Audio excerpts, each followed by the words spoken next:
పాప pocket money ఇస్తుందంటండి. అయ్యో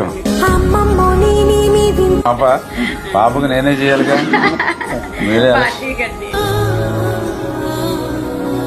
చాలా అదృష్టవంతుండే. అంటే అలా కాదుగా మరి ఇటువంటి వాళ్ళు అభిమానాన్ని పొందడం అంటే నిజంగా చాలా రియల్. చాలా సార్లు తీసుకురమ్మంటదండి. ఏం పేరమ్మా, ఎంతమంది అండి? బాబా కూర్చోమ్మా, చెల్లి కూర్చోపల్లి. అయ్యో పాపం కష్టపడి తీసుకొచ్చా. పర్లేదా? పాకెట్ మనీ మీకు పార్టీకి ఏదో చిన్నగా ఇస్తానందానండి. నిజంగా రియల్లీ గ్రేట్. అంతా బాగానే ఉంటుందండి. Daily physiotherapy by birth, temporal policy, జెంటికల్ mind sharp mind sharp అండి. రాజకీయాలు